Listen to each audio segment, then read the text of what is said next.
हम इस समय पश्चिमी विधानसभा में हैं। लखनऊ में कुल 9 विधानसभा की सीटें हैं, जिसमें से पश्चिमी बेहद महत्वपूर्ण है। पिछली बार यहां से समाजवादी पार्टी ने विजय हासिल की थी।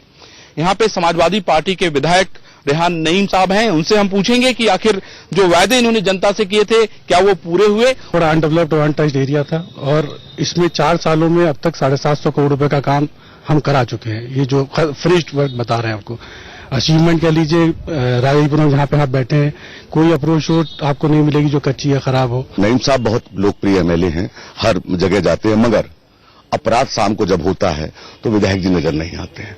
महिलाएं शाम को निकलने से डरती हैं। सबसे बड़ा एक सवाल बता दूं, मीना बेकरी चौराहे है जो सभी लोग जानते हैं, करबला के सामने शराब के ठेके।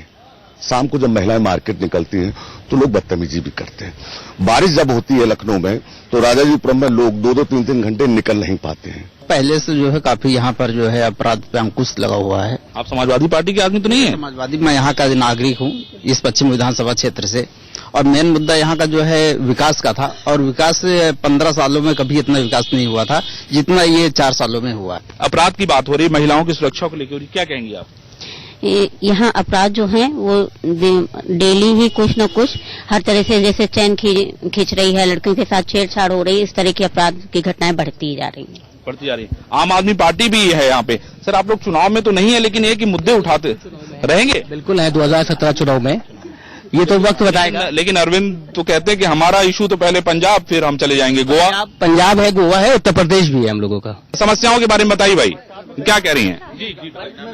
हाँ, आपका शीतला देवी वार्ड में ही पूरा और सादरगंज में ही इतना पानी भरता है, और आज ही कल नालियां इतनी बजा रही हैं। जब भी बरसात होगी तब। रेहान भाई देखिए क्या कह रहे हैं। ये शायद इनको मालूम नहीं है कि विधायक की क्या जिम्मेदारियां होती है। लोगों के साथ सबसे अच्छी बात यह है कि जो पार्षद का नाली सफाई भी वो विधायक से उम्मीद करते हैं। संडे के दिन सपना कॉलोनी में बिल्कुल पानी नहीं देते। जिस दिन छुट्टी होती है उस दिन पानी जरूर आना चाहिए सपना कॉलोनी में, लेकिन पानी नहीं, टेबल खराब है। देखिए, ये बात अगर कही जाए कि यहाँ जलभराव नहीं है, ये बात अगर कही जाए कि यहाँ पानी की पूरी व्यवस्था हो गई है, तो ये कहना गलत होगा। आज इस प्रदेश में जो सबसे बड़ी समस्या है वो है लॉ एंड ऑर्डर की। विधायक जी बैठ के कह रहे थे कि मैं, जो भी आदमी कहेगा कि लॉ एंड ऑर्डर क्या है, मैं पूछूंगा, मैं बताना चाहूंगा लॉ एंड ऑर्डर होता क्या। लॉ एंड ऑर्डर आप आज देख लीजिए, आज कोई भी आदमी रात में जो है ठीक से घर से निकलने सुरक्षित नहीं। कितनी हत्याएं जो है वो इस लखनऊ शहर में हुई है, इस राजाजीपुरम में हुई, या इस पश्चिम विधानसभा में आप काउंट करिए, इतनी जो है वो अब तक नहीं हुई होंगी। आज की डेट में जो अपराध है, अपराध चरम सीमा पर है। आदमी कहीं भी जो है वो नहीं जा सकता है। नहीं साहब, मुख्यमंत्री जी को इन्वॉल्व होना पड़ रहा है। नोएडा, गाजियाबाद की 2 खबरें हो गई जिसमें मुख्यमंत्री जी सीधे होकर रहे हैं। मेरी बात तो सुनिए, मीडिया ने एक बार दिखाया, अब आप मुख्यमंत्री के इंटरवेंशन की बात करिए, तो मुख्यमंत्री तो ऐसे आदमी है कि आप उनको फेसबुक पर अगर दिखा दिए कोई बीमार है तो उसका इलाज का पैसा ही भेज देते हो। ये लोग बैठे हैं यहाँ पे, इनसे पूछिए कि पहली बार इस सरकार में ऐसा हुआ है कि लोगों को इलाज का पैसा मिल रहा है। आपको मैं कहता हूँ, इनको साथ में लेता हूँ, आप मेरे साथ रात में चलिए, पूरा पुराना लखनऊ घुमाओ। देखिए मेरी बात सुन लीजिए। नहीं सर, नहीं, आपको मैं आपको इन्वाइट कर रहा हूँ, आप अपनी टीम के साथ पुराने लखनऊ में अकबरी गेट से शुरू करिएगा और पूरा पुराना लखनऊ घूमते हुए राजपुरा देख लो। महिलाओं और बच्चों के लिए विधायक जी कह रहे हैं सुरक्षित हैं, आप मेरे साथ वहां चलिए। दिन दहाड़े मेरे अधिवक्ता भाइयों की गोली मार के हत्या की जा रही है, उस पर अखिलेश जी क्या कार्रवाई कर रहे हैं? बस केवल इस बात का जवाब दे दें। आप मुझे बताइए, इससे पहले कभी अधिवक्ता नहीं मरे? 1 मिनट के 24 घंटे में गिरफ्तारी हुई, 20 लाख रुपए कंपनसेशन मिला। ये सपा सरकार ने जो है वो और क्राइम को और बढ़ा रही है, और उसका कोई भी निगरानी नहीं कर रही है, और अपना पीठ फवा रही है। रिंग रोड दुबग्गे पास एक छोटा सा गांव है मलपुर, इन्होंने अगल बगल सारे काम कर लिए, लेकिन वहाँ पे न रोड है, नाली बनी नहीं है। जब भी बरसात होता है तो सारे जमा हो जाता है। मैं विधायक जी ने क्या वहाँ की कोई दुश्मनी है क्या? क्यों नहीं बनवाना चाहिए? अगल बगल मोहल्ले दे दी, सीतापुर बाईपास अवध निकले गेट नंबर 1, वहाँ के सारे मोहल्ले में देखिए सब बिछ चुका है। लेकिन एक छोटा सा गाँव है मलपुर जो चौकी है, वो वादा भी किए थे। भविष्य बनाने वाले इनके हम, और भविष्य आगे बनाने वाले भी हम, मगर मूलभूत सुविधाएं आज ये स्थिति है। आज लखनऊ की नहीं, राजाजीपुरम की बात कर रहा हूँ। आज अगर पानी के काम में सुधार नहीं लाया गया तो ये लातूर बनने में देर नहीं लगेगी। लखनऊ पानी की समस्या लगातार, लाइट और पानी दोनों की समस्या है। देखिए, मैं लेबर कॉलोनी वार्ड से हूँ, जहाँ पानी की बहुत ज्यादा समस्या है। इस समय पानी की इतनी ज्यादा समस्या है कि बता नहीं सकते। कल रात को भी, परसों भी टैंकर खड़ा कराया गया, और इससे पहले भी टैंकर खड़ा कराया गया। पानी की बहुत ज्यादा समस्या है हमारे वहाँ। सबसे बड़ी समस्या लॉ एंड ऑर्डर की, जो छुटभइये नेता हैं, जो छुटभइये लोग हैं, जो छोटे छोटे क्राइम होते हैं, इनसे माहौल खराब होता है।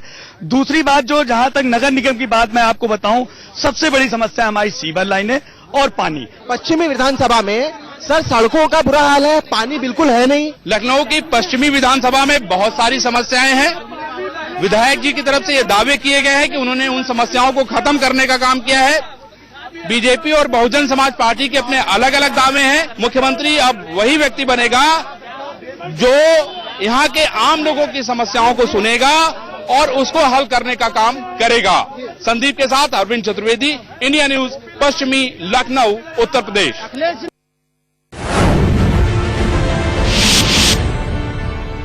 लखनऊ से 22 किलोमीटर दूर है विधानसभा क्षेत्र मोहन लालगंज, जहां से फिलहाल विधायक हैं समाजवादी पार्टी की चंद्रा रावत। बहुत सारे वायदे उन्होंने जनता से किए, वो वायदे कितने पूरे हुए? और आज जब इंडिया न्यूज किस्सा कुर्सी का उनके विधानसभा क्षेत्र में आयोजित कर रहा है, इसमें हमने उनको भी निमंत्रित किया, लेकिन वो यहां पर नहीं आई। वादा किया था आने का, लेकिन उन्होंने वादा पूरा नहीं किया। अब हम जनता से बात करेंगे और ये जानने की कोशिश करेंगे कि जनता से किए गए वादे को उन्होंने कितना पूरा किया। आप बताइए क्या कहना चाह रही हैं, बताइए। हम चंद्रा रावत के यहाँ जाते हैं और हम जो बात कहते हैं जाते तो कोई हमारी सुनती नहीं। कौन सी बात कह? अरे हमको बहुत प्रताड़ित किया जा रहा है, हमारी जान मान का खतरा है। हमारी सारी जमीन हमारी पट्टीदारों ने, अपोजिट पार्टियों ने सब चोरी अपना कर लिया। बहुत गंभीर सवाल है भाई, आप उनके प्रतिनिधि के तौर पे यहाँ पे आए हैं। इनका सीधा आरोप है कि चंद्रा रावत को जब वोट चाहिए था तब वो रोज जाती थी, गाड़ी इनके घर के बाहर खड़ी करती थी और इनको नमस्कार भी करती थी, कहती थी सब आप ही की सुनेंगे, लेकिन कुछ सुनवाई नहीं हो रही। ऐसा है, चंद्रा रावत एक बहुत सुलझी और समझी हुई महिला है और वो पूरी तरीके से हर व्यक्ति को सुनती हैं। हर संडे को यहाँ पे आकर के बात करती हैं, लोगों से मिलती हैं। इनकी व्यक्तिगत समस्या इनकी चूंकि ये हैबिचुअल हो गई, इनकी तमाम ये कभी थाने कभी यहाँ कभी वहाँ खड़ी रहती, इनका कुछ नहीं, कुछ इनके आपस में भाइयों का मामला है जो सब जुडिस है न्यायालय में। बहुत सी ऐसी जगह है कि गांव है जहाँ बिजली नहीं मिला, जहाँ जिस गांव में बिजली नहीं है, बहुत से गांव में पानी नहीं है। तो इस जैसा कलंदर खड़ा है, ये बड़ी दुर्भाग्य की बात है। पूरे प्रदेश में बिजली देने की बात कह रहे हैं अखिलेश यादव। ऐसा नहीं है सर, पूरे प्रदेश में बिजली का काम बहुत तेजी से चल रहा है। और जहाँ तक मऊ गांव सभा की बात की जाती है, यहाँ पे एक गांव छिबऊ खेड़ा था जहाँ वर्षों से बिजली नहीं थी। वो पिछले वर्ष माननीय सांसद सुशीला सरोज ने वहाँ बिजली देने का काम किया है। कौन कौन से ऐसी समस्याएं हैं जो नहीं, आपको लगता है कि जो विधायिका जी ने वादा किया था पूरा नहीं? मेन चीज तो अगर ये पूरा करे होती तो माननीय विधायिका जी यहाँ उपस्थित होती, जनता के बीच में होती। और सबसे बड़ी जीतने के बाद में अगर हमने जनता से वादा किया है तो हमको उनके बीच में रहना है, रात दिन रहना है। चंद्रा रावत हमारे गौरा गांव में जो डावर रोड बनी है गौरा से जाने लिए, उसमें हल्की बरसात होती है, पानी भर जाता है। 1 हफ्ता 15 दिन पानी रहता है, लोग मंझाते हुए जाते हैं, अच्छे बड़े बड़े लोग जाते हैं गौरा गांव होते हुए। उसमें जो कुछ रिपेयरिंग होना है, रिपेयरिंग के जितने सारे कार्य, उसका बजट पास हो गया है और वो सारी जितनी सड़कें रिपेयर होने वाली वो जून तक सब रिपेयर कर दी जाएंगी। भाई देखिए, नेताजी की तरफ से वादा है, बचा है 8-9 महीना है, कह रहे हैं अभी मामला सब पास हो गया है, अभी बनेगा, घबराओ नहीं, वादा पक्का है। तो 4 साल में वादा नहीं पूरे हो सके हैं और इतने दिन में क्या वादा पूरे होंगे? मऊ इधर जो क्षेत्र है, जो ग्राम पंचायत मऊ, इससे आसपास जितने गांव हैं वहां नहरों में पानी नहीं आ रहा। अभी संडे वाले दिन माननीय विधायिका जी से मेरी बात हुई, उन्होंने बताया कि हम इसके लिए प्रयास करेंगे।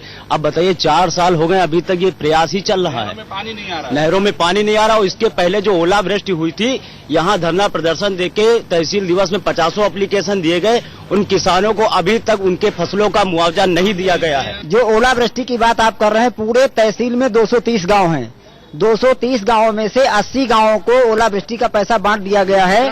और ये चूंकि केंद्र सरकार को पैसा देना था, केंद्र सरकार ने अपना पूरा बजट नहीं दिया है। ओलावृष्टि का पैसा आया, जितने छोटे गांव हैं जहां पे यादव प्रधान या कोई भी प्रधान है, वहां पैसा बट रहा है। पुरथेनी, गोपाल खेड़ा, मऊ ग्राम सभा का एक पैसा बटा हो, बता हमको बताए, कोई बता के दिखाए हमको। यादव को गाँव की छोड़ के और किसी का पैसा बटा हुआ हमको बताया आज तक इस इलाके का जो जितना है। 1-2 दलाल लग जाते तो आगे काम नहीं होता, जो काम होता है रुकवा दिया, जो काम होता है वो रुकवा दिया जाता है। बड़े बड़े लोग, सरकार का पैसा कहाँ गया? क्या कहते हैं जो किसानों का नुकसान हुआ फसल के लिए सेंटर से पैसा आया, वो कहाँ गया, क्यों नहीं मिला? एक मिनट छोटी छोटी बातें छोड़िए, वो पैसा कहाँ गया? एक मिनट सुनिए, छोटी भाई देखिए, हाँ बड़ी बात करते हैं, यही बात बताइए। नेकपाल को जो पैसा जो लोग देते थे उनको मुआवजा दिया गया, और जिन लोगों ने संपर्क नहीं किया पैसे से या गरीब थे उनके पास पैसा देने के लिए नहीं था, उनको चेक नहीं मिली। ऐसा कुछ नहीं है। जब से समाजवादी पार्टी की सरकार बनी है तब से पूरी तरह से उत्तर प्रदेश में विकास की गंगा बही है। ऐसा कोई जिला नहीं बचा है जहां माननीय मुख्यमंत्री जी की विकास कार्य योजनाएं न पहुंची हो। सर 100 नंबर गाड़ियां आती तो हैं, लेकिन उस पर कार्रवाई नहीं होती। ये देखिए मेरी पत्नी को मारा गया, डॉक्टरी हुई, सब कुछ हुआ, 100 नंबर आई, मुकदमा लिखा गया, लेकिन आज तक न मुलजिम जेल गए न भेजे गए। एक थाने में कुछ नहीं किया, कोई कार्रवाई नहीं। ये देखिए सर दोबारा फिर हमला हुआ। मैं कागज ले लेके घूम रहा हूँ DIG SP SSP तक। मेरी सिर्फ इसे मुकदमे में सुलह हो जाओ, नहीं जान से मार देंगे। पूर्वा वर्मा बीजेपी के थे, कोई विकास नहीं हुआ। बसपा के विधायक थे आगे चौधरी, कोई विकास नहीं हुआ। जो सांसद विधायक चंद्र रावत जी हैं, गाँव में विकास नजर देखने को आ रहा है। RCC रोड विकास किया, अच्छा विकास किया। आओ भाई, वादा कि आपने क्या दिलाया अभी तक? युवाओं के लिए कुछ है नहीं यहाँ पे? सर मेरे पास 5 बीघे जमीन है, वो नहर पे है, गोविंदपुर ग्राम सभा में दाऊदपुर गांव है। पिछले 4 सालों से मैं खेत एक बार भी सींच नहीं सका हूँ। ऐसे नहर देते हैं, कभी देते नहीं है। पैसा माफ कर दिया नहर सींच का, 80 रुपए बीघा लेते थे। मैं बोलता हूँ 200 रुपए बीघा लो, कम से कम नहर तो दो। जो समस्या है वो है बिजली और पानी की। बिजली और पानी नहीं जी, बिजली 16 घंटे यहाँ मिल रही है 24 घंटे में, और रात को जो है कटौती काफी होती है। अली शाह जी बैठे हैं, भारतीय जनता अल्पसंख्यक मोर्चा के अध्यक्ष हैं। ठीक है, ये 6 महीने से लाइट कनेक्शन के लिए, वैध कनेक्शन के लिए दौड़ रहे हैं, नहीं हो रहा। ठीक है, अभी यही सपा सरकार की कोई कार्यकर्ता होता गुंडे के बल पे हो गया होता। 5 खंभा मेरे यहाँ लगे हैं, 5 खंभा लग गए हैं, और तार भी खिंच गया, और सब कुछ है, लेकिन कलेक्शन नहीं। आप जो बात कह रहे हैं, उस पीरियड में RK चौधरी ने खंभे तो गड़वा दिए, लेकिन एक ऑब्जेक्शन था नीम का पेड़।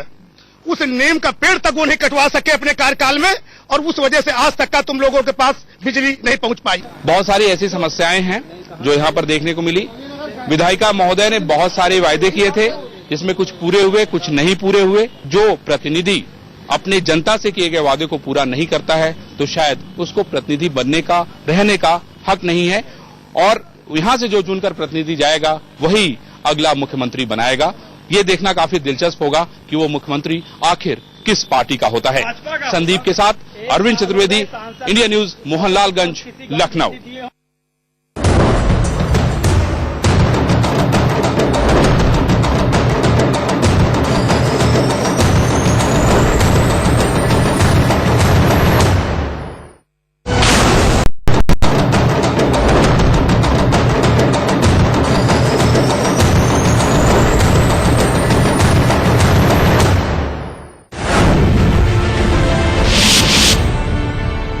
उत्तर प्रदेश के सीतापुर की 20वां विधानसभा इसमें पूरे प्रदेश में चर्चा का विषय बनी हुई है। इसके पीछे कारण है, यहां से सपा विधायक रहे रामपाल यादव, जिनको पार्टी विरोधी गतिविधियों के लिए 6 साल के लिए पार्टी से निष्कासित कर दिया गया है।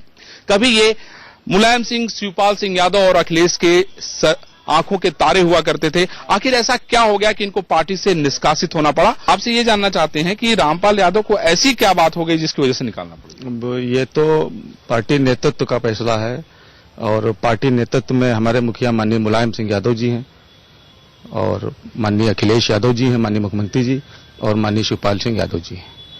अब ये पार्टी के नेतृत्व का क्या फैसला हुआ, इसके बारे में तो मैं न कुछ बता सकता हूं न कह सकता हूं। 4 सालों में इन लोगों ने जो वादा समाजवादी पार्टी ने किया था वो पूरा हुआ कि नहीं हुआ? हाँ, वो पूरा हुआ। क्या क्या बताओ? अरे लैपटॉप योजना, ठीक है, समाजवादी पेंशन योजना, लोहिया आवास योजना, सब पूरे वादे हुए। तो रामपाल जी को निकाल क्यों दिया गया? वादा पूरा हो गया तो रामपाल यादव को निकाल दिया। ये उनको मतलब मुख्यमंत्री और शिवपाल सिंह और माननीय अखिलेश यादव जी का है फैसला, ठीक है, लेकिन यहाँ पर सपा कमजोर हुई है। यहाँ पे आदमी जो है वो रामपाल यादव को रामपाल यादव उनके आंख के तारे हैं। ये पूरी तरह से गुंडा राज है, भ्रष्टाचार के से जुड़ा हुआ राज है। अगर आपकी बात माने तो वो आपका क्या करता सही है, अगर आपकी बात ना माने तो वो क्या करता आपका गलत। ये कैसे हो सकता है? पानी